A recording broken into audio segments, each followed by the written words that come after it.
আচ্ছা খুকি, এই বোকার বয়স কত হতে পারে বলো তো? জানি না। না একটু ধারণা করে বলো আর কি। 5। না 5 বললে যারা ছোট বাচ্চা পোলাপান আছে তাদেরকে অপমান করা হয়ে যাবে, এটাই হচ্ছে ঘটনা। ঘটনা ভালোই।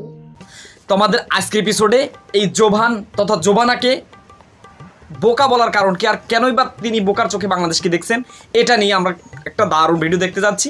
তো চলুন আমাদের আজকের এপিসোডটি শুরু করি। প্রথমে বোকার প্রশ্নে আসি। আচ্ছা, তাকে কি শুধুমাত্র এই রূপান্তর চরিত্রের জন্যই বোকা বললাম, নাকি অন্য কোনো কারণ আছে এর ভিতরে? দেখুন, বাংলাদেশে বর্তমানে এই রূপান্তর নাটক নিয়ে যতটা সমালোচিত হচ্ছে, বিশেষ করে ট্রান্সজেন্ডার সমকামিতা বা শরীফার পরিবর্তনের মাধ্যমেই যে একটা প্রচার হচ্ছে, বিশেষ করে ওয়ালটন বা বিভিন্ন কিছু কিন্তু এসে যায়, সেসব কাজের কথা বলি। এই চরিত্রের জন্য বাংলাদেশে আফরান নিশো বা আরও যারা আছে, আমি নাটক সম্পর্কে অতটা জানি না, বিশেষ করে আমি তো হুমায়ুন আহমেদের ভক্ত, হুমায়ুন আহমেদের নাটকগুলো দেখি। সেই হিসেবে বর্তমান সময়ে অপূর্ব আছে একজন, আরও বিভিন্ন ব্যক্তি আছে, সেই হিসেবে একে কেন নেওয়া হলো? দেখুন, একে নেওয়ার মূল কারণ যেটা বলি সেটা হচ্ছে, এক নম্বর কথা হচ্ছে একটাই বিষয়, সেটা হচ্ছে এর একটা বোকা কোয়ালিটির। আপনি বিশ্বাস করেন না করেন, আমি তার সামনে বলতে প্রস্তুত আছি।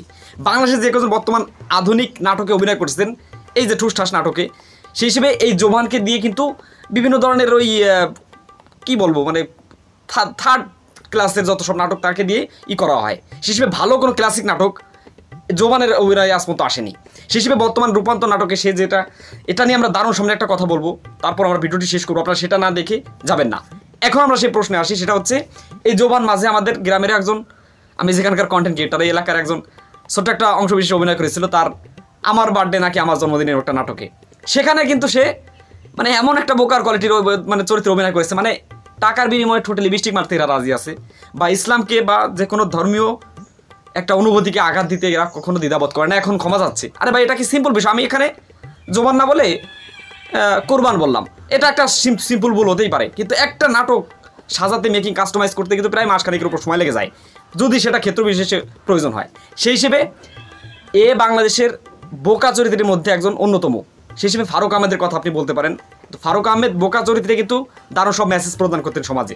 সেই হিসেবে এর চরিত্রের মধ্যে কোনো শিক্ষা নেই, এবং সাম্প্রতিক সে চরম একটা শিরক করেছে। কী করেছে সেটা আমরা দেখে আসি। দেখুন, এই ট্রান্সজেন্ডার বা লিঙ্গ পরিবর্তন বা রূপান্তরের মাধ্যমে কিন্তু স্বয়ং আল্লাহর সাথে একটা ফাইটিং স্টেজ তৈরি করা হয়। এখানে এই নাটকে যতটুকু প্রচারিত হয়েছিল, মাত্র 90 মিনিট, সেখানে দেখা গিয়েছিল যে একটা মানে পুরুষ মহিলা সেজে থাকে, সেই হিসেবে একটা মেয়ের সাথে তার বিয়ে দেওয়ার একটা কথাবার্তা সম্মত হয়, সে রাজি হয় না। সে কাকে তাহলে চেয়েছিল বা সে কী ছিল, এটা স্বয়ং নিজের জেন্ডার নিয়ে স্বয়ং সৃষ্টিকর্তার সাথে একটা উপহাস করা হয়ে গেছে। তো এখন কথা হচ্ছে, জোবান কিন্তু বাংলাদেশের একজন বোকা চরিত্রের একজন হিসেবে আখ্যায়িত করা যায়।